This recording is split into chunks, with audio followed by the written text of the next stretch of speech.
L'ouverture ce matin à Bamako des travaux de la réunion annuelle des ministres et gouverneurs de la zone franc. Les travaux sous la présidence du Premier ministre et du ministre français des Finances et des Comptes publics se pencheront sur le changement climatique et l'impact de la dégradation de l'environnement sécuritaire sur les économies, entre autres. Autre réunion d'envergure dans notre capitale, celle de l'international socialiste, autour des questions sécuritaires dans le Sahel. Il ressort des discours que le continent manque de politique de lutte contre le terrorisme et qu'il y a la nécessité de création d'un fonds spécial pour la sécurité en Afrique. Mesdames, Messieurs, merci de rester sur nos programmes. Bonsoir et bienvenue au journal sur l'ORTM. Série d'audience cet après-midi à la présidence de la République. Le chef de l'État a successivement reçu le président de la BOAD, les ministres et présidents d'institutions financières de la zone franc et enfin le président de la commission de l'UEMOA. Tous viennent de prendre part à Bamako à la réunion des pays membres de la zone franc. Les échanges ont porté sur la coopération mais aussi et surtout sur la situation économique et financière de l'espace. Nous ferons le point dans cette édition avec Ibrahima Traoré. Bamako abrite donc depuis ce matin la réunion annuelle des ministres et gouverneurs de la zone franc. Au cours des travaux, il sera question de changement climatique, de l'impact de la chute des cours du pétrole et de la dégradation de l'environnement sécuritaire sur les économies ou encore de la crise sécuritaire dans la zone sahélienne. Le Premier ministre qui présidait la séance d'ouverture des travaux avait à ses côtés le ministre français des Finances et des Comptes publics, Michel Sapin. Nania Aliou Traoré, reportage. Depuis ce matin, Bamako est la capitale africaine de la zone franc. Tous les ministres et gouverneurs de la zone sont présents afin de prendre part à cette réunion de haut niveau qui va mettre en exergue l'avenir des pays membres. Occasion pour le Premier ministre Modibo Keïta de remercier les participants pour le choix porté sur le Mali. Le président de la République m'a chargé de vous remercier très sincèrement d'avoir choisi notre pays pour abriter la présente rencontre qui m'offre, encore une fois, l'occasion de saluer la communauté internationale en général, les États et organisations de la zone franc en particulier, pour les efforts inlassables déployés en faveur du retour de la paix et de la sécurité au Mali. Condition sine qua non du développement économique et social de toute nation. La zone franc, c'est l'ensemble des 8 États de l'UEMOA, 6 de la CEMAC et des îles Comores. Un ensemble ayant un destin monétaire commun soutenu par la France. Une union qui devrait, selon le Premier ministre, être un atout majeur pour prévenir l'insécurité, maintenir la stabilité macroéconomique et surtout favoriser l'intégration économique de l'espace. Une attention particulière devrait être portée sur des questions de sécurisation, de précarité des institutions communautaires, de même que le financement de l'intégration et la qualité des dépenses publiques.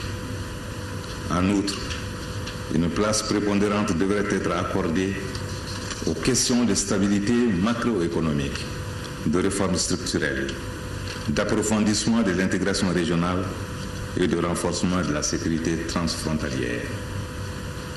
Sur cette épineuse question sécuritaire, c'est le lieu pour moi de saluer le soutien affirmé de la communauté internationale, des organisations régionales, soutien aux États fragiles et en particulier aux États qui sont en passe de sortir de la crise.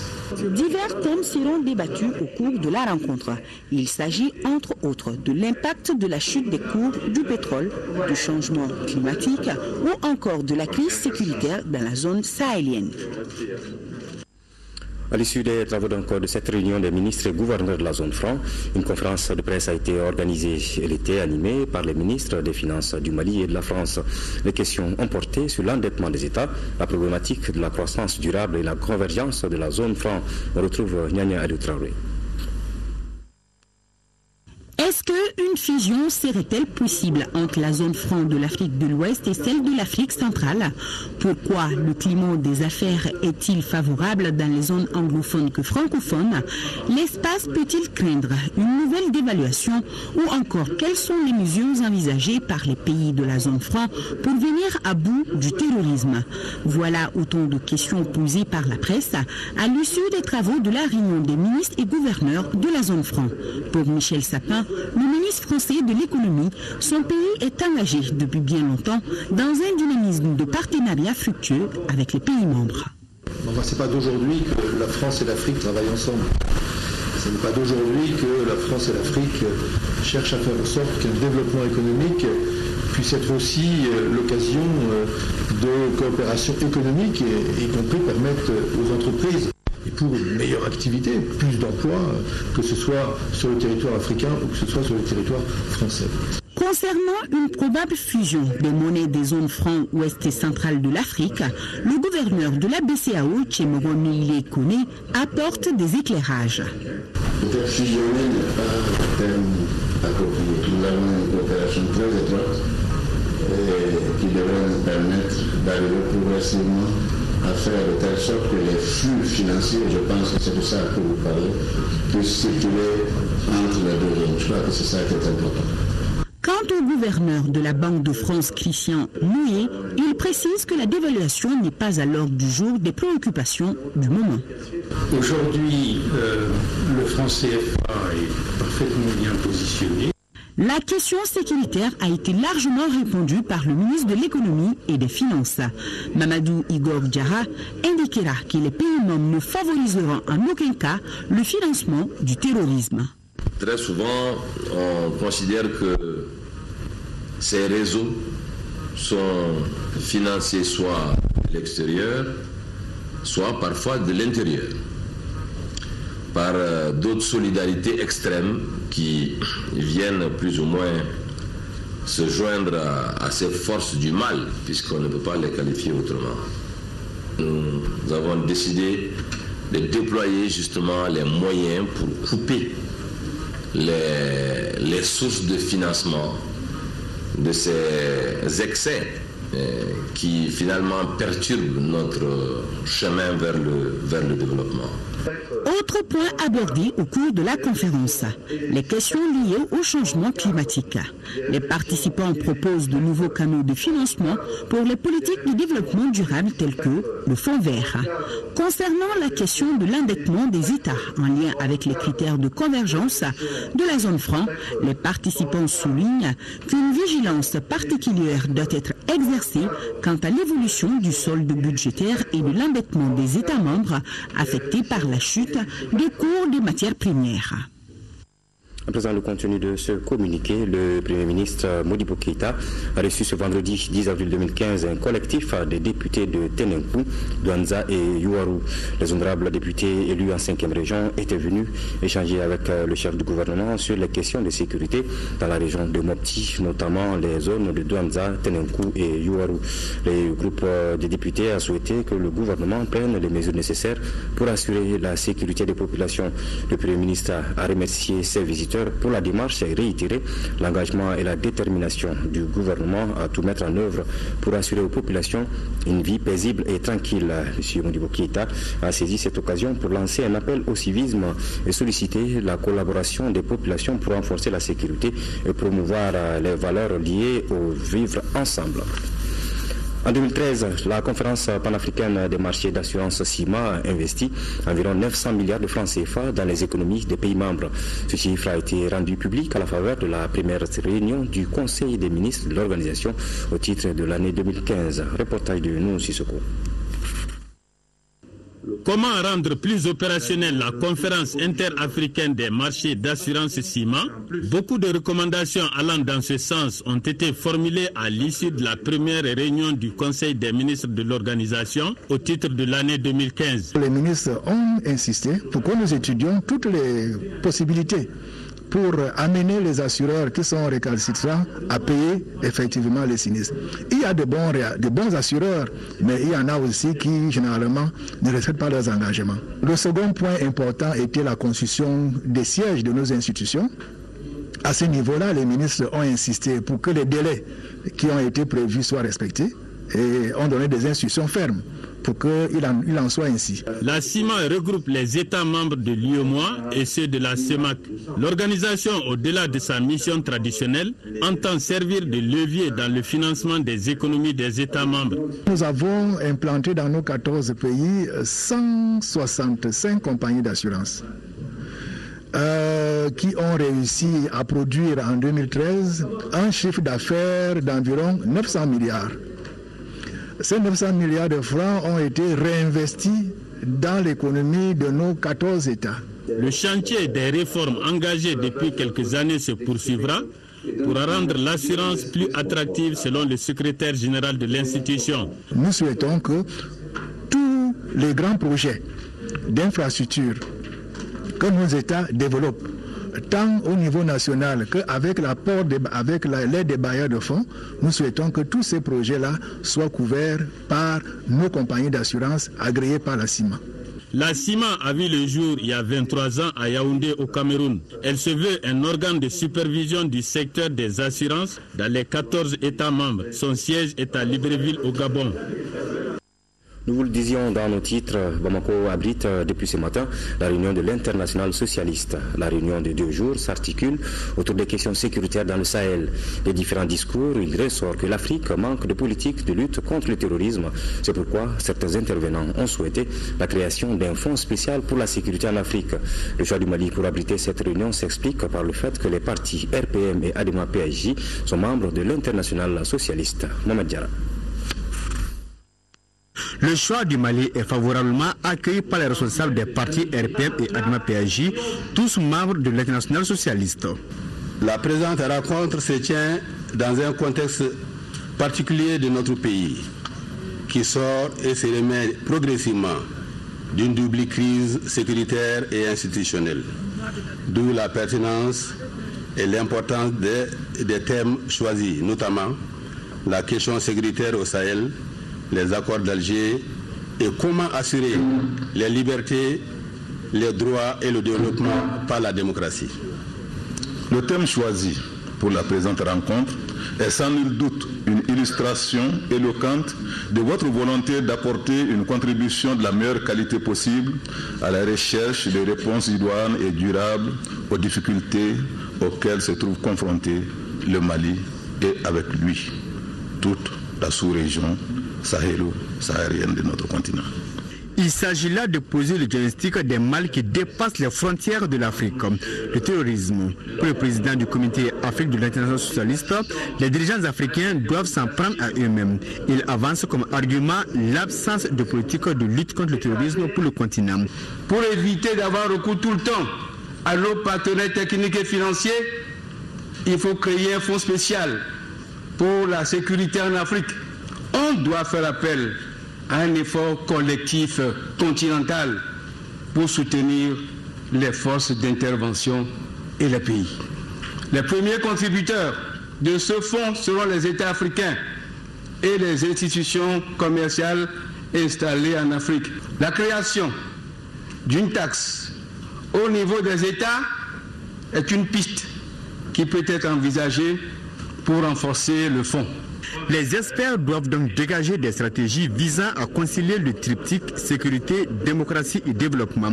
Et selon les orateurs, la démocratie reste la locomotive qui sortira le continent des péripéties. Nous savons aussi que c'est seulement avec la démocratie que nous pouvons protéger les droits et la liberté de tous nos citoyens, tout en saluant la tenue prochaine dans une quinzaine de pays d'élections présidentielles en 2015 et 2016, nous voudrions appeler les dirigeants des pays africains au respect scrupuleux des dispositions constitutionnelles, notamment celles liées au mandat présidentiel, et permettre l'alternance démocratique. Les intervenants ont rendu une mention spéciale au président de la République, Ibrahim Boubacar Keïta, pour les efforts qu'il consent pour le retour de la paix et de la stabilité au Mali. Ils ont salué le paraphe de l'accord d'Alger avec les différentes parties. Et justement, il est prévu une communication sur le processus qui a abouti au paraphe de ce document. Autre communiqué, le consul général du Mali à Abidjan informe la communauté malienne de la fin de la phase complémentaire du recensement administratif à vocation d'état civil RAVEC dans la juridiction consulaire d'Abidjan depuis le 28 mars 2015. Cependant, l'enrôlement des Maliens de la juridiction consulaire continue à travers la phase d'achèvement qui se déroulera du 7 avril au 19 mai 2015. Il invite les Maliens qui n'ont pas encore été enrôlés de se rendre à l'ambassade du Mali au plateau pour se faire enrôler. Série d'audience donc cet après-midi à la présidence de la République. Le chef de l'État a successivement reçu le président de la BOAD, les ministres et présidents d'institutions financières de la zone franc et enfin le président de la commission de l'UEMOA. Tous viennent de prendre part à Bamako à la réunion des pays membres de la zone franc. Les échanges ont porté sur la coopération mais aussi et surtout sur la situation économique et financière de l'espace. Le point avec Ibrahim Traoré. Économie et finances étaient au cœur des audiences à la présidence de la République. Ibrahim Boubacar Keïta a d'abord reçu le président de la Banque ouest-africaine de développement. Christian Adeveland est venu faire le point des accords signés entre le Mali et son institution. Les deux accords que nous avons signés relatifs au financement des routes structurantes au Mali et également à la sécurité alimentaire. Alors sur le premier projet, c'est un montant de 20 milliards de francs que nous avons mis en place et pour accompagner le gouvernement dans la réhabilitation et la construction de nouvelles routes. C'est un programme global de 120 milliards de francs CFA et au-delà de notre financement direct, ce qui est très intéressant et appréciable pour nous, c'est le fait que le gouvernement nous a confié la structuration des 100 milliards complémentaires. Et sur cet aspect-là, je peux dire que nous avons déjà entrepris les démarches nécessaires et pour que les financements soient en place d'ici 3 mois. Donc sur ce plan, il n'y a pas de problème. Alors le deuxième type de projet concerne la sécurité alimentaire. Donc il s'agit du bassin de Bani et de Sélingué.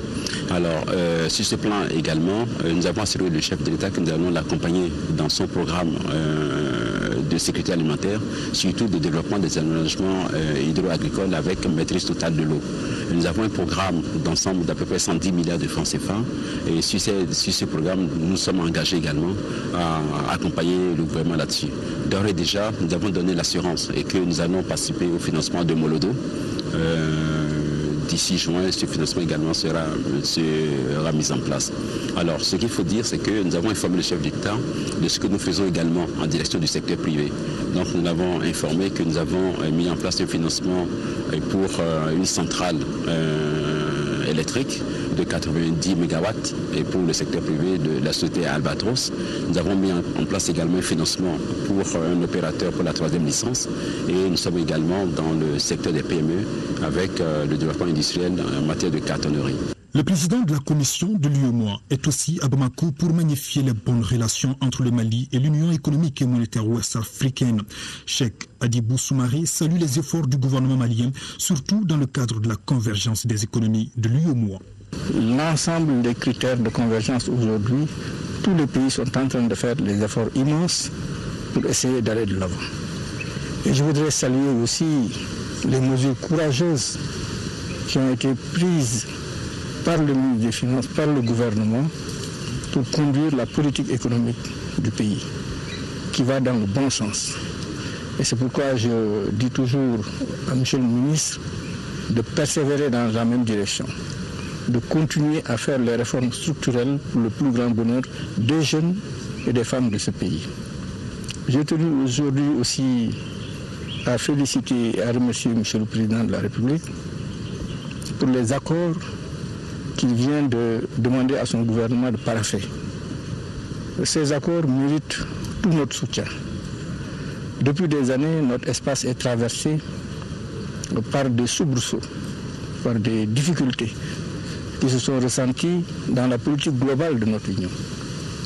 Aujourd'hui, qu'il ait plus pris le sens de la mesure et qu'il s'est mis au-dessus pour avoir comme seul objectif le bonheur de tout le peuple malien, du sud, du nord, de l'est, de l'ouest, pour que tous les Maliens puissent se retrouver autour de l'essentiel. Je pense que nous, en tant que UEMOA, qui avons comme credo le principe de la solidarité, nous ne pouvons qu'applaudir. C'est pourquoi nous avons tenu à le féliciter. De la sécurité au Mali et dans la sous-région, il en a été largement question avec les ministres en charge des finances et les présidents des institutions financières de la zone franc. Ils étaient réunis à Bamako pour diagnostiquer la situation économique et financière de l'espace. Notre réunion a eu à tenir 2 tables rondes. Une table ronde sur les changements climatiques mais également une table ronde sur la surveillance multilatérale, thématique qui a été élargie au dispositif de lutte de financement du terrorisme. Excellence, Monsieur le Président de la République, avant d'entamer ces thèmes, nous nous sommes penchés sur la situation économique et monétaire de notre espace. Il s'est avéré que notre zone se porte beaucoup mieux que ce n'était le cas en 2014. L'espace UEMOA a enregistré un taux de croissance qui est supérieur à 6%, presque aux alentours de 6,8%. La zone CEMAC a enregistré une croissance qui dépasse également 5%. On est à environ 5,8%. Et enfin, les Comores ont connu un léger repli à cause d'une crise énergétique, mais ils se situent toujours au niveau de 3%.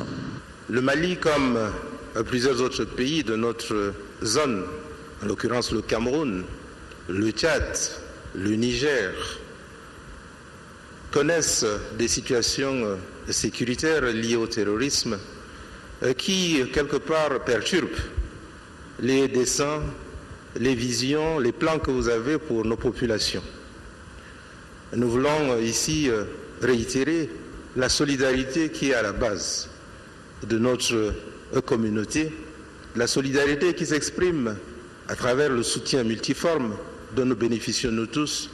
Et c'est le lieu ici aujourd'hui, devant vous, Monsieur le Président de la République, de dire une fois de plus la solidarité qui est la nôtre et le sentiment qui nous anime, nous tous, chaque fois qu'un incident si malheureux comme celui auquel vous avez fait allusion au Kenya, touche l'Afrique qui n'attend, qui ne cherche qu'une chose, son développement.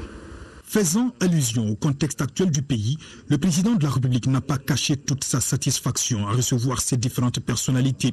Le chef de l'État se dit sensible à l'engagement et à la solidarité des uns et des autres envers le Mali. Surtout beaucoup de satisfaction morale. Notre pays aujourd'hui, vous savez dans quel état il est. Et je l'ai dit, les recevants, qu'on n'est pas couru en ce moment. Que tant de ministres des Finances aient pu délaisser des agendas très pointus, très chargés, pour venir nous témoigner leur amitié et leur solidarité en ce temps où l'on aurait voulu que la terreur les en empêchât, est une chose qui nous est très sensible. Et c'est un témoignage de plus de la solidarité qui règne au sein de la zone franc. Donc j'ai dit que c'est une zone d'abord de solidarité culturelle et de solidarité humaine qui nous fait chaque jour plus proches les uns des autres. Et c'est comme cela que nous envisageons l'Afrique et le monde même, l'intégration pour ce qui nous concerne nos pays africains et la solidarité au plan international. Singulièrement après avec la France, cette grande amie qui est toujours à nos côtés. C'est de cela qu'il s'agit, donc c'est un bonheur. En 2 jours, Bamako aura été la capitale de la zone franc. Les pays membres de cet espace entendent se retrouver très vite pour faire le point des recommandations issues de leur rencontre ici à Bamako. Après la présentation du rapport du secrétaire général des Nations Unies sur le Mali, le chef de la diplomatie malienne a tenu à rencontrer le groupe des ambassadeurs africains accrédités auprès de l'ONU.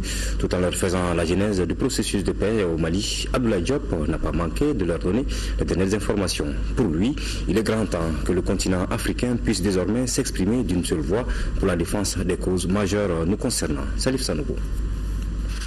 Il n'était pas à sa première rencontre avec le groupe des ambassadeurs africains à New York, mais comme à chaque fois qu'ils se retrouvent, c'est dans une chaleur familiale que les échanges se sont déroulés. De la genèse du processus de paix à l'état actuel des choses, le ministre aura eu les mots justes et simples pour se faire comprendre. Et si certains font comme si l'accord d'Alger est un pain béni pour le Mali, le ministre a précisé que pour la paix, le gouvernement avait dû faire de très gros sacrifices.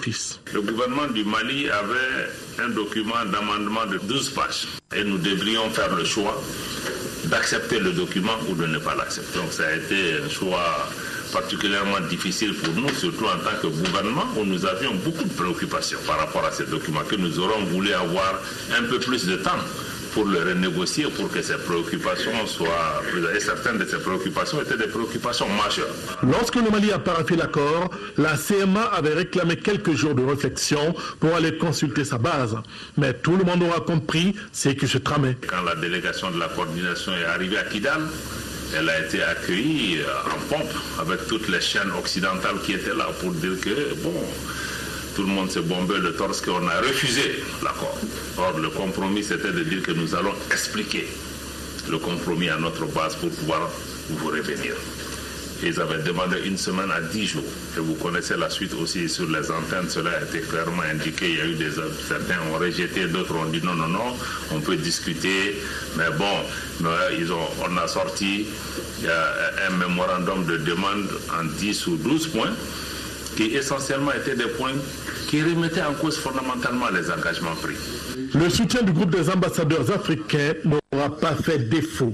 De l'ouest au centre, du nord au sud, chacun aura marqué sa solidarité en faveur du Mali. C'est un Abdoulaye Diop heureux qui a souhaité que nous puissions nous exprimer d'une seule voix à l'avenir pour mieux défendre les causes du continent africain. Activité ministérielle, toujours cette fois-ci avec le ministre de la Réconciliation nationale, Zahabi Ould Sidi Mohamed, qui vient de boucler une mission de restitution du paraphe de l'accord d'Alger en Mauritanie, où il a rencontré les réfugiés du camp de Mbera à Bassikounou. Le ministre a rendu des visites de courtoisie aux notables des communautés arabes et touaregs maliens installés en Mauritanie. Retour ce soir sur la rencontre avec les réfugiés maliens du camp de Mbera à Bassikounou avec nos envoyés spéciaux Moussa Arimaïga et Mbarakou Maïga. Nous sommes ici à Bassikounou, à 1400 km de Nouakchott en Mauritanie, à la rencontre des réfugiés maliens mobilisés à l'occasion pour rencontrer le ministre malien de la Réconciliation nationale, accompagné de plusieurs responsables des communautés touaregs, arabes, bella des régions du Nord, mobilisés à l'occasion, et d'experts du gouvernement malien dans les pourparlers d'Alger, du délégué du haut représentant du chef de l'État dans les pourparlers d'Alger. Le ministre de la Réconciliation nationale, Zahabi Ould Sidi Mohamed, a expliqué aux réfugiés maliens en Mauritanie pourquoi le Mali a choisi l'option de la paix. Les 47 ne demandent que d'être réhabilités, un rapatriement dans la dignité. Réfugiés, vraiment on veut retourner chez nous. Pour ce qui est de dédommagement des victimes, j'ai bien précisé qu'il y aura une commission qui va être appuyée par la communauté internationale, qui va connaître les plaintes de tous ceux qui ont été victimes dans ce conflit du Nord. Elle va recenser les problèmes, elle va faire des enquêtes et c'est en ce moment que les questions de dédommagement seront prises en compte. Et la révision des listes électorales, nos noms ne figurent pas. Aux législatives, nos noms ne figurent pas. Et jusqu'au jour d'aujourd'hui, nos noms ne figurent pas. Alors, pour les RAVEC, je prends bonne note et je vous dis que les élections ont été reportées à cause de vous. C'était à cause des réfugiés que le gouvernement et l'Assemblée nationale va reporter exceptionnellement les élections jusqu'en octobre, avec l'espoir que d'ici là, nous ayons la paix, que ceux qui doivent passer par le RAVEC passent par le RAVEC et que les gens puissent élire au moins leurs conseillers communaux et leurs conseils régionaux. Vraiment, il y a une volonté réelle, une volonté déterminée du gouvernement de faire la paix. Le dernier intervenant a beaucoup félicité l'armée à Nampala et à Léré. Il a dit que même leurs animaux boivent dans la caserne de l'armée. Il vient de le dire. Moi, je ne le connais pas qui il est. Bon, je crois qu'il y a beaucoup de changements. Ça commence à venir petit à petit. Même si par ailleurs, il se plaint du comportement de certaines unités en Niafouké, le général a pris note. On va aussi essayer de voir comment on va améliorer ça. Mais vous avez reconnu vous-même maintenant qu'il y a beaucoup d'améliorations. J'apprécie cette honnêteté. Toutes les choses qu'on voulait qu'on a, on les a dit.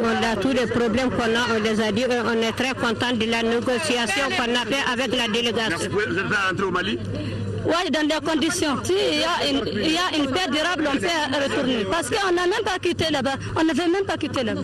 Elles insistent sur l'aspect des conditions pour leur retour, c'est-à-dire arriver sur le territoire malien, qu'il y ait les conditions minimales pour pouvoir les recevoir. Et voilà, c'est bien, c'est bien. Ils viennent aujourd'hui, on cherchait la paix, ils cherchaient tout le monde de rentrer là-bas, de trouver de l'eau, de trouver tout. Ça fait la remise des documents issus du paraphe d'Alger en langue nationale arabe et keltamachek a permis aux réfugiés de comprendre directement le contenu d'un texte pour lequel la paix est à portée de main. Enfin, cette rencontre avec les réfugiés maliens de Bassikonou en Mauritanie a été l'occasion pour le ministre de la Réconciliation nationale de faire des dons de céréales aux familles vulnérables des réfugiés et aussi de rendre hommage au gouvernement de la Mauritanie pour tous les efforts consentis en faveur de la paix au Mali.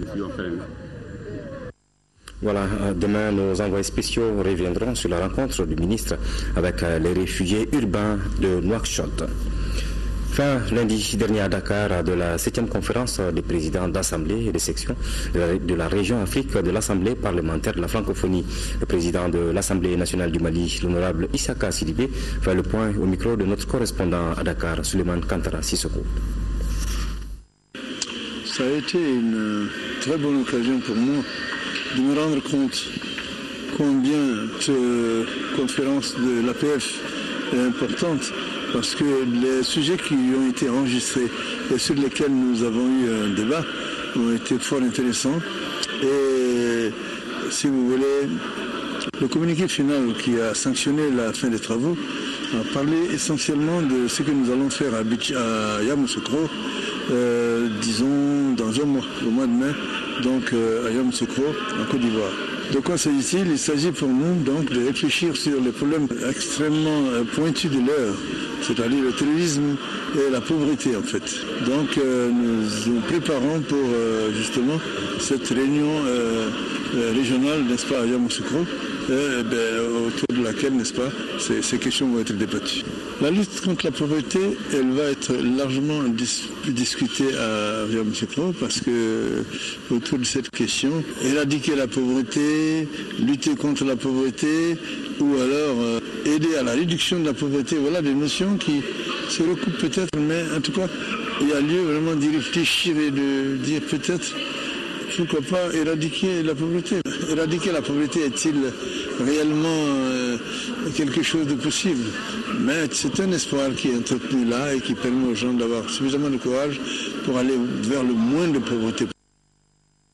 Retour ici donc à Bamako avec la fin hier du colloque national des États généraux de la santé. Pendant 3 jours, les acteurs de la santé et les usagers ont débattu de l'accès équitable aux soins et des services de qualité, de santé de qualité pour tous et la promotion du droit des usagers. À l'issue des travaux, un document de synthèse a été remis au ministre de la Santé. Compte rendu de Aldjumatina. La remise de ces documents de synthèse au ministre de la Santé marque la fin du colloque national des États généraux de la santé. Ainsi, durant 3 jours, usagers et acteurs du secteur ont débattu le sujet et parvenir à des recommandations. Encourager toutes les couches sociales et professionnelles à adhérer à un système de couverture sanitaire. Renforcer la collecte, la transmission et l'analyse des données en créant des unités statistiques dans les CESCOM. Renforcer la supervision facilitante et le respect de la déontologie dans nos structures. Au regard des résultats obtenus, les participants recommandent l'institutionnalisation de ces états généraux avec l'organisation des forums pertinents du niveau local au niveau national. Processus de concertation, le colloque est une démarche permettant aux citoyens de mieux connaître les éléments d'un choix en matière de politique sanitaire. Le colloque national étalé sur 3 jours a été l'occasion de présenter une synthèse des travaux des forums régionaux, de débattre des aspects insuffisamment traités lors de ces forums. À la lecture de la synthèse des travaux et des recommandations, nous pouvons donc affirmer avec fierté, mais avec modestie, que la pendule est désormais remise à l'heure. Aux yeux des participants, ces assises permettront de faire émerger des arguments qui n'auraient peut-être pas été identifiés préalablement et de prendre la mesure des attentes des usagers. Le développement durable à travers l'innovation et le transfert de technologies issues des investissements directs étrangers, c'est le thème de la 5e édition de la réunion annuelle sur l'investissement. Cette 5e édition qui a eu lieu du 30 mars au 1er avril dernier s'est tenue à Dubaï, aux Émirats Arabes Unis. Le ministre de la Promotion des investissements et du secteur privé, Maître Mamadou Gassou Diarra, a pris part aux travaux de cette rencontre qui a regroupé 500 exposants venus de 140 pays du monde. Pour plus de détails sur la rencontre, écoutons le ministre de la Promotion des investissements et du secteur privé au micro de Daouda Sidiki Diarra. Thématique de cette année qui était axée sur le développement durable, un développement durable axé lui-même sur le transfert de technologies était capital, vu l'angle d'approche que nous avons au niveau du gouvernement aujourd'hui par rapport à l'investissement. Un investissement qui doit être axé sur les valeurs ajoutées que nous devrons donc apporter à nos produits du cru. Nous produisons pour exporter. Nous pouvons faire en sorte qu'au lieu d'exporter de la matière première, nous soyons à même d'exporter des produits soit manufacturés ou en tout cas qui ont subi sur place une première transformation. Aujourd'hui, nous sommes premiers, notamment dans la sous-région, pour ce qui concerne le cheptel, mais tout est exporté sur pied. La même chose dans le domaine également minier. À travers justement des forats tels que celui organisé à Dubaï, le message que nous avons porté est d'aller dans le sens d'une solidarité internationale. Et je pense que ce message de solidarité, de développement humain tout court, a été bien perçu par les différents participants au forum de Dubaï et nous avons eu des entretiens au niveau bilatéral avec notamment le ministre de l'économie, Sultan El Mansouri. À travers les échanges, on s'est rapidement rendu compte qu'il connaissait assez bien les problématiques auxquelles nous sommes aujourd'hui confrontés et il nous a vraiment rassuré quant à la disponibilité des Émirats à nous accompagner. Le maire du district de Bamako informe les responsables des GIE de précollecte que conformément aux dispositions de la convention de mise en œuvre de gestion des services de propriété de la ville avec la société Ozone Environnement et Services, il est interdit d'intervenir dans la précollecte des ordures ménagères qui relèvent dorénavant du ressort de la dite société. Tout manquement au respect scrupuleux de ce présent communiqué entraînera des sanctions prévues par la réglementation en vigueur. Vous le savez déjà, c'est Birama Boubacar Sidibé qui est le candidat du Mali pour la présidence de la BAD, la Banque africaine de développement. Sa candidature a été officiellement lancée hier jeudi ici à Bamako dans un entretien exclusif qu'il nous a accordé. Il parle de sa carrière, de ses motivations, de ses ambitions pour la BAD et pour le continent. Je vous propose un extrait de cet entretien réalisé par Sidiki Dambélé. Je dois vous avouer qu'il y a plusieurs éléments qui motivent cette candidature, des éléments personnels, des éléments de vision, des éléments de support et surtout des éléments de confiance que les autorités de ce pays, avec à leur tête le président Ibrahim Boubacar Keïta, ont investi en moi. En acceptant cette charge, c'est une charge sur les épaules, tant une charge morale d'amener cet espoir à bout, mais une charge de capacité, je pense que je suis en mesure, compte tenu de la chance. Ça fait 30 ans que je suis dans le business du développement, en tant que banquier de développement. 30 ans que j'ai sillonné l'Afrique, j'ai sillonné le monde parce que j'ai été employé par une institution qui a une couverture plus ample que l'Afrique. L'Afrique est une partie de sa couverture, mais ça m'a permis de constater plusieurs choses. Le développement est quelque chose qu'il faut aborder avec beaucoup d'humilité. Beaucoup d'humilité parce qu'il s'agit d'hommes et de femmes. Il s'agit de destin de communautés, de destin de sociétés, de destins nationaux. Et je suis persuadé que le terme expert n'est pas le bon terme, c'est le terme d'apprenti. Nous apprenons et en voyant les fortunes diverses des pays, les chances, les malchances et tout. Et j'en ai suffisamment vu de bonnes, de moins bonnes, de bonnes pratiques, des choses qui ressemblent à ce qui se passe ici et là pour dire que je suis suffisamment armé. Si les choses sont comme elles sont, elles étaient comme elles étaient, pour aborder à la tête d'une institution, parce qu'on parle en fait d'une institution financière. Voilà, vous pourrez suivre l'intégralité de cet entretien après ce journal. L'Assemblée générale du réseau Paix et Sécurité des femmes de l'espace CEDEAO, section Mali, a débuté ce matin au centre Awa Keïta. Cette assemblée est organisée par le réseau en partenariat avec le ministère de la Promotion de la Femme, de l'Enfant et de la Famille et ONU Femmes. L'objectif est de faire le bilan des activités du bureau sortant. Il s'agit également de renouveler l'instance dirigeante de l'organisation en conformité avec ses statuts, règlements intérieurs. Rachel Tessoué. Tout au long de son mandat, le bureau sortant du réseau pour la paix et la sécurité des femmes de l'espace CEDEAO section Mali a mis en œuvre la quasi-totalité des activités prévues dans le plan d'action. Le mandat s'étendait sur 3 ans de 2011 à 2014. Il consistait à promouvoir l'autonomisation des femmes, l'équité et l'égalité des chances entre les sexes en matière de paix et de sécurité. Parmi les activités exécutées par le réseau au cours de son mandat, on retiendra entre autres 4 sessions de formation en médiation et négociation au bénéfice des femmes au niveau national et communautaire, une caravane nationale de sensibilisation des populations sur la paix, la cohésion sociale et le vivre ensemble dans toutes les régions, 3 grandes conférences internationales sur la médiation, les violences basées sur le genre et l'émergence politique des femmes, 8 conférences débats dans toutes les communes du district de Bamako et les camps de déplacés de Niamana et de Sénou. Le gouvernement félicite le bureau sortant pour ses actions qui ont contribué au processus de gestion de la paix et de la réconciliation nationale. Il encourage par ailleurs les futurs membres du nouveau bureau à poursuivre la lutte pour la consolidation de la paix au Mali. Maintenant que le pays est en voie, très prochainement, de signer un accord de paix définitif, il est plus que nécessaire que les femmes du Mali, ensemble, redouble d'efforts et de vigilance pour accompagner cet accord que nous voulons inclusif et définitif.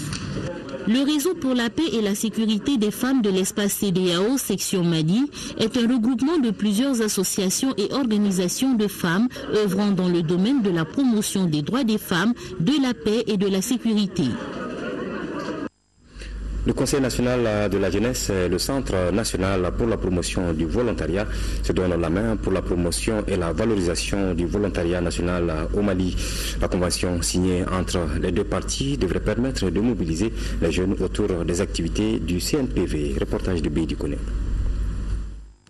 Plus rien ne s'oppose à la mise en route officielle du partenariat entre le Conseil national de la jeunesse CNJ et le Centre national pour la promotion du volontariat CNPV. La convention de partenariat financée par les PNUD est désormais signée entre les deux parties. La signature de cette convention devrait concrétiser la politique d'accompagnement de la jeunesse à travers la création d'emplois. Et cette convention s'inscrit donc dans le plan d'action gouvernemental et dans le plan de travail du ministère de l'Emploi, de la formation professionnelle, de la jeunesse et de la construction citoyenne en vue d'apporter une réponse ciblée aux besoins des jeunes. Cette convention pourra nous permettre de multiplier la création des associations de jeunes volontaires et de permettre aux jeunes de s'occuper, d'être utiles aux communautés à la base. Il s'agit d'intégrer dans le plan d'action du CNJ les volets appui au développement communautaire et aux actions humanitaires à travers l'utilisation des volontaires dans les projets et programmes mis en œuvre par le gouvernement. Le Centre national de promotion du volontariat constitue pour nous un créneau formidable de dissémination des valeurs du volontariat, des valeurs civiques et citoyennes, toutes choses que nous prônons au Conseil national. C'est ainsi que depuis très longtemps le CNJ et le CNPV travaillent ensemble main dans la main pour assurer la promotion de ce volontariat-là. La présente signature ne fait que renforcer davantage la collaboration très dynamique qui se trouve être ici entre nous deux, surtout depuis longtemps. La convention de partenariat entre le Conseil national de la jeunesse et le Centre national pour la promotion du volontariat a une durée de 3 ans. Elle permet de faire de l'emploi des jeunes la chose la mieux partagée. La première session du comité national de pilotage de la seconde phase du projet Initiative Pauvreté Environnement IPE Mali s'est déroulée ce matin. Les administrateurs du comité de pilotage ont examiné les rapports d'activité financière de 2014 pour ensuite analyser le programme d'activité de 2015. Il s'agit aussi pour eux de mieux outiller IPE Mali et de le doter de moyens pour renforcer les acquis en matière de lutte contre la pauvreté. Compte rendu de Bouakar Sissoko. Cette première session du Comité national de pilotage de la nouvelle phase du projet Initiative Pauvreté et Environnement, IPE Mali, vise à apprécier les progrès réalisés dans la mise en œuvre du projet en 2013, mais surtout en 2014. Il s'agit également pour les membres du Comité national de pilotage de prendre des dispositions qui s'imposent pour préserver les acquis de IPE Mali en matière de lutte contre la pauvreté.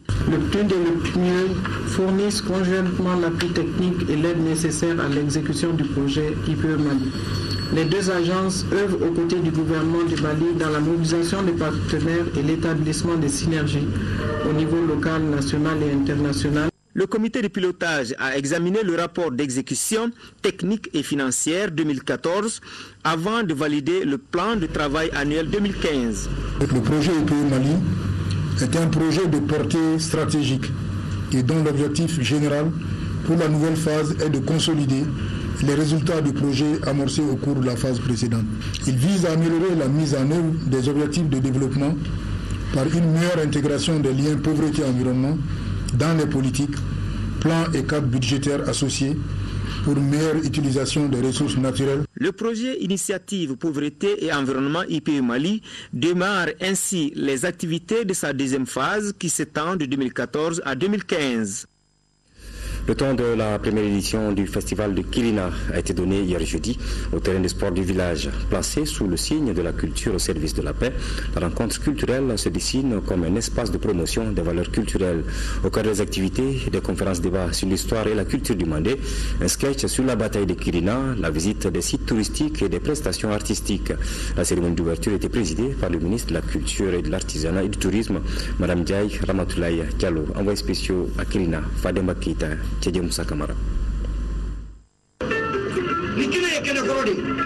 780 ans après la bataille de Kirina, les initiateurs de la première édition invitent le monde entier à la valorisation et à la découverte des potentialités artistiques et culturelles de cette zone, et cela à travers des sketchs, des danses folkloriques et des expositions d'œuvres d'art. Il y a beaucoup de sites touristiques à visiter, il y a notamment la galerie, il y a le tombeau d'un femme Koro, il y a le jardin des femmes, il y a le fleuve que Sunyata a traversé lorsqu'il s'exilait. Il y a beaucoup de sites touristiques. Il y a des conférences débat sur déjà la bataille de Kirina. Il y aura aussi une conférence débat sur le thème même du festival qui est la culture au service de la paix. En plus de son caractère festif, l'espace entend contribuer au rayonnement socio-économique des 25 villages de la commune du Mandé. Les jeunes, en choisissant de venir à Kirina, ont voulu magnifier à toute l'humanité que c'est ici qu'il faut prendre source et corps avec nos cultures et nos valeurs. Dans ce élan de promotion des identités culturelles, une place de choix a été accordée à la cohésion sociale, gage d'une paix durable au Mali. Le festival se tient quelques jours après le lancement officiel des États généraux de la culture. En nous invitant à Kirina, les organisateurs se sont fixés comme objectif de promouvoir le patrimoine culturel du Mandé à travers l'organisation d'un festival qui se veut d'abord identitaire. La visite des tombes de Soma Famoro, de Benka Kanda, du bois sacré de Kirina, des sites historiques, des manifestations folkloriques et artistiques seront les temps forts de cette première édition du festival de Kirina. En compagnie du conseil spécial de la présidence de la République, le ministre de la Culture a procédé à la pose de la première pierre des statues de Sunyata Keita et de Sumoro Kanté. Sport football à présent, un match inaugural de la 12e journée hier au stade Mamadou Konaté. Le Mamaïra AC de Kati et le club olympique de Bamako se sont séparés sur le nul de 0 but partout. En deuxième affiche, le Sansalif Keita a battu 1-0 l'association sportive olympique de Missira à Somme. Résumé des deux rencontres avec Mamoudou Dante. Après 5 journées consécutives sans succès, les CSK renouent avec la victoire face à la Somme par le score de 1-0. Les protégés de Dalamale Diallo ont pris l'avantage dans cette rencontre dès la 19e minute en inscrivant l'unique but par Moussa Kida à la suite d'une combinaison. Après le succès devant le stade malien de Bamako en 11e journée, la Somme court derrière l'égalisation jusqu'à la fin du temps réglementaire. Les enfants ont développé un football, on a mis le pied sur le ballon surtout en seconde période. C'est pratiquement la même débauche d'énergie dont nous avons fait montre contre le stade. Ce soir, les enfants ont pratiquement joué. J'ai dit qu'on a eu un manque de réussite total. C'est tout. Sinon, on a plus mis le pied en seconde période que le CSK. On a juste essayé de requinquer le jeune par rapport au mental training et ça a réussi parce qu'on a pu avoir les 3 points. Donc ils savaient ce qui les attendait par rapport à ce parcours et vu l'objectif qu'on s'est fixé. Donc c'est dû à cela qu'ils ont pu scorer et puis on a eu les 3 points. Avec cette victoire, les centristes comptent 15 points plus 2 et l'association sportive olympique de Missira à Somme restera à 9 points. Juste avant cette rencontre, le Memara AC de Kati a tenu en échec les COB de un but partout. C'est l'équipe de Kati qui se montre beaucoup plus ambitieuse dans cette partie en ouvrant le score aux arrêts de jeu de la première période par Bakoroba Konaté avant que les Verts de Bamako ne se remobilisent pour égaliser à la 67e minute. Ainsi, les COB retrouvent le chemin des filets après 4 rencontres de la Ligue 1. Je savais que si on ne faisait pas attention, ils allaient marquer. C'est vrai, ils ont marqué. Donc il fallait réagir tout de suite en seconde mi-temps en faisant quelques changements et quelques modifications tactiques. Je pense que ça a payé, même si on n'a pas gagné. Et je suis content parce qu'au moins ça faisait 4 matchs qu'on ne marquait pas de but. Aujourd'hui, on a pu marquer 1. C'est encourageant et on va continuer à travailler, à y croire. Nous sommes aujourd'hui là. Ce n'est plus se maintenir, mais c'est classé parmi les 5 premiers. On joue bien maintenant, c'est pour jouer. Mais à défaut de 3 points, on a 1 point. On est sur ça. Voilà. Aujourd'hui, on était venu, c'était pour gagner. Avant la 13e journée, le Memara AC compte désormais 13 points et le COB 21 points plus 9. Voilà, vous l'avez compris, entre le COB et le Memara AC, c'était plutôt du 1 but partout et non 0-0. Éliminatoire des Jeux africains en football féminin, le Nigeria a battu le Mali cet après-midi par le score sans appel de 8 buts à 0. On se souvient qu'au match aller, les deux équipes avaient fait un nul d'un but partout ici à Bamako, un résultat qui nous avait beaucoup réjoui. 8-0 donc pour le Nigeria face à nos dames. Les garçons, eux, jouent donc dimanche à Dakar contre le Sénégal. Les deux sélections s'étaient séparées à Bamako sur le nul de 2 buts partout. Tout nouveau de succès pour les garçons sur les routes des éliminatoires des Jeux africains. Voilà, c'est la fin de cette édition d'information. Merci de l'avoir suivi. Bonsoir.